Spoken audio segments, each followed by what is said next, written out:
Pessoal, será que a Petrobras seria uma grande pechincha nos preços atuais? Vejam que apesar da retomada forte do Ibov nos últimos meses, a Petrobras vem lateralizada nos últimos 6 meses e mesmo assim entregando um yield bem acima da média, um dividendo aqui próximo de 17% e trabalhando com bons níveis de rentabilidade. Mas nesse vídeo a gente vai fazer uma análise um pouco mais voltada para os principais riscos. Será que vale a pena trazer uma ação de setor não perene para sua carteira de investimentos de longo prazo? Vou trazer para você o meu ponto de vista pessoal sobre esse ativo e nós também vamos fazer uma análise de risco das ações do Banco do Brasil. Será que uma ingerência política poderia se desdobrar em maior risco para você que é investidor nessa ação? Já adianto para vocês que eu tenho uma posição bem relevante no Banco do Brasil e nesse vídeo vou falar o que eu pretendo fazer com as minhas ações. Por fim, a gente vai dar uma olhada nos indicadores da Vale. Será que a Vale nos R$ 57,00 é uma grande oportunidade para você que olha para uma ação previdenciária que vem recomprando muitas ações e entregando também um excelente dividend yield? Tudo isso eu vou abordar com vocês nesse vídeo. Se esse vídeo te ajudar, eu peço que você deixe para nós um comentário, compartilhe esse vídeo em outras plataformas. Para os membros do canal, meu muito obrigado. Durante a semana eu vou trazer para vocês a revisão do mapa de valor e vamos prosseguir explorando os fundamentos de excelentes ações para se investir a longo prazo. Inicialmente, fazendo uma análise horizontal dos lucros da companhia, a gente percebe que nos últimos 3 anos a Petrobras tem sido uma máquina de gerar retorno para o seu acionista, com lucros que cresceram de forma impressionante entre os anos de 2021, 2022 e 2023.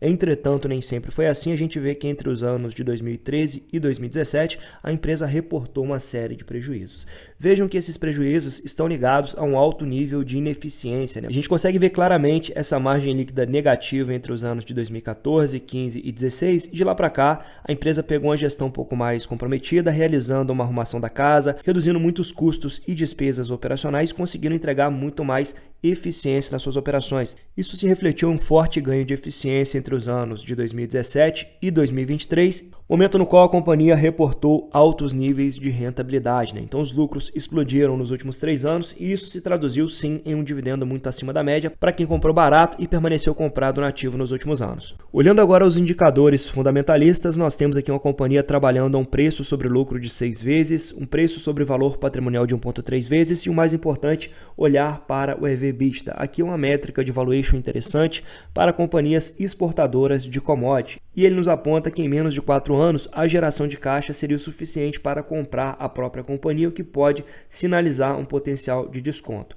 Vejam, pessoal, que apesar de uma alta recente no retorno sobre o capital investido, ele vem caindo entre os anos de 2022 e 2023, mas ainda permanece em patamares saudáveis, quase 20% de ROIC e um ROI superior a 21%, que é uma rentabilidade sobre o patrimônio líquido interessante. A empresa possui uma boa política de distribuição de dividendos, inclusive um alto nível de recorrência, pagando várias vezes ao longo do ano. Um ponto de atenção aqui, veja como esses dividendos explodiram entre os anos de 2021 e 2022 e agora vem entrando no nível de normalização no ano de 2023. Então, como nós vimos, a Petrobras pode sim ser muito lucrativa ou não, a depender da gestão que está à frente da companhia. A gente viu uma queda abrupta na sua margem líquida entre os anos de 2010 e 2016 e uma forte retomada agora nos anos mais recentes.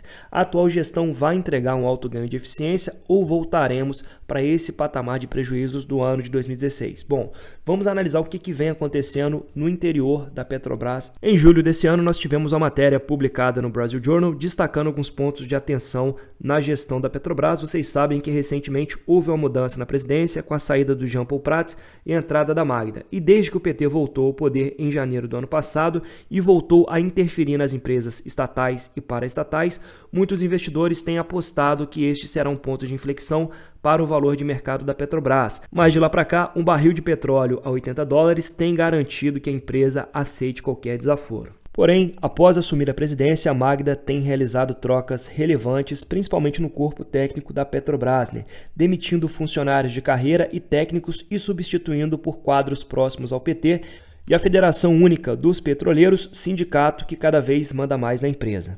Na matéria de 3 dias atrás, publicada no Poder 360, informa que o governo Lula amplia indicações políticas na Petrobras sob Magda. Então, nomeações apadrinhadas por Silveira, Rui Costa e pela cúpula do PT e da FUP começaram na gestão Prats, mas se intensificaram nos últimos meses. e até agora pelo menos 34 trocas foram feitas em postos chaves da petroleira, né, por nomes mais alinhados ao governo. Isso inclui gerências estratégicas das áreas de exploração, engenharia e transição energética e comitês de assessoramento do presidente e do conselho de administração. Outro ponto importante é entender que a Petrobras tem buscado explorar a Foz do Amazonas, né, que tem o potencial de ser uma bacia produtiva aí para a Petrobras a médio e longo prazo. Inclusive, o diálogo com o IBAMA tem avançado bastante, que é o órgão de licença para a exploração desse poço. E apesar das mudanças que vêm acontecendo no interior da Petrobras, nós temos aqui algumas casas de análise e bancos de investimento recomendando compra nos papéis. Vejam que a BB Investimentos recentemente reiterou recomendação de compra com preço-alvo em R$ 47,00. E o principal motivo aqui seria o valuation extremamente atrativo, né? Então, segundo a analista, a Petrobras está sendo negociada a múltiplos muito atrativos e com boa perspectiva de pagamento de proventos nos próximos 12 meses. Bom, apesar de ser um ativo que remunerou muito bem o seu investidor nos últimos anos e deve continuar entregando um dividendo acima da média nos próximos meses, ainda assim eu evito investir na Petrobras. Primeiramente, nós temos aqui uma ação que não é de setor perene, né? Pelo contrário, é uma ação comoditizada que vai depender bastante do ciclo de preço da commodity. Ainda acredito que o petróleo vai ser altamente demandado nas próximas décadas, mas mesmo assim eu evito esse tipo de setor. Outro ponto importante é que existe aqui um certo nível de risco político com toda essa mudança que vem acontecendo no interior da estatal, né? Então, mais uma vez, prefiro evitar esse tipo de empresa e voltar os meus olhos para setores mais perenes, como é o caso do setor bancário. E agora nós vamos falar do Banco do Brasil. E no setor bancário nós temos aqui as ações do Banco do Brasil, que, diga-se de passagem, veio entregando um excelente retorno nos últimos anos também. Com a evolução da margem líquida, a gente percebe mais uma vez o ganho de eficiência realizado por uma boa gestão do banco. O banco agora vem trabalhando com ROI superior a 20%, batendo de frente com os principais pares privados, né? E mesmo entregando uma excelente rentabilidade, o banco ainda vem sendo negociado a um preço sobre o lucro de 4,7 vezes e abaixo do seu valor de patrimônio líquido. O dividendo pago nos últimos 12 meses foi na ordem de 8,5% e os analistas projetam um dividend yield de 9 a 10% para os próximos 12 meses. No caso do Banco do Brasil, nós temos também um certo nível de risco, uma vez que o chefe do executivo se reuniu com os principais bancos públicos no início desse ano, pedindo que esses bancos realizassem uma maior oferta de crédito junto ao mercado. Então vem pressionando sim a concessão de crédito. Entretanto, pessoal, quando a gente fala de Banco do Brasil, eu considero uma ação um pouco mais segura. Primeiramente, a gente está falando de um setor perene, né? Banco no Brasil sempre foi um setor muito lucrativo. Além disso, o Banco do Brasil tem algumas vantagens competitivas muito interessantes.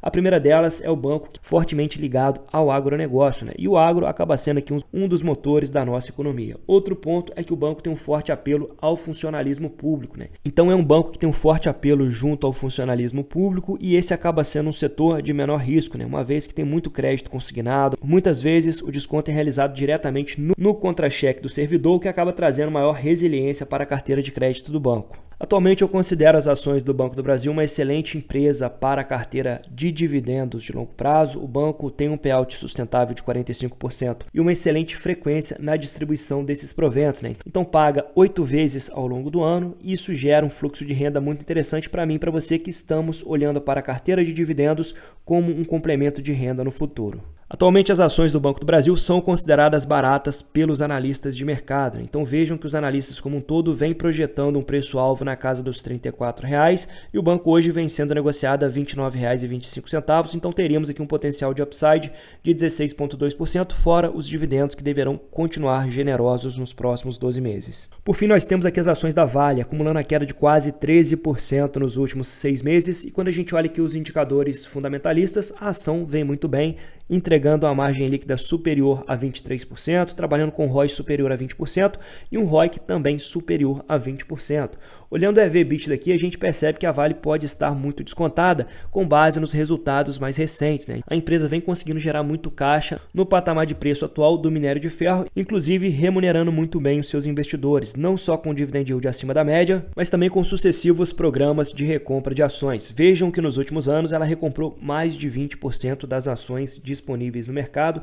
Isso gera um valor gigantesco para aquele investidor de longo prazo que permanece por décadas comprado no ativo, né? Então vai sendo remunerado em várias frentes. Mas tem que entender que aqui existe também uma característica bem cíclica, né? Então o ciclo de mercado ele pode durar meses ou anos, então você tem que se manter comprado durante todo esse tempo, inclusive reforçando aos poucos a posição. Então não é aquele setor perene que tem a lucratividade sempre crescente. Então, se você traz uma ação como a Vale para sua carteira, tem que estar ciente dessa característica, né? Uma ação cíclica, porém com vantagens competitivas de longo prazo, tendo um custo de produção relativamente baixo, entregando um minério com maior concentração de ferro para o mercado. Isso torna a empresa praticamente uma fortaleza com vantagens competitivas a nível global. Acho bastante interessante a Vale, não tenho em carteira, porém eu tenho a Ferbasa, né? Então não gosto de trazer muitas ações cíclicas para a carteira, então permaneço ali com o Ferbasa e Klabin, mas considero a Vale sim também uma ação muito interessante, lembrando que tem que ser uma posição pequena na carteira do investidor de longo prazo. Se você gostou desse vídeo, deixa para mim um comentário com as principais posições da sua carteira. O comentário mais curtido eu vou trazer na próxima semana uma análise da carteira desse investidor, né? Para a gente fazer uma análise pública aqui e ver qual é a característica das principais ações desse investidor e se a carteira está boa ou está ruim para o longo prazo. Deixa um comentário aí que você me ajuda bastante e até o próximo vídeo.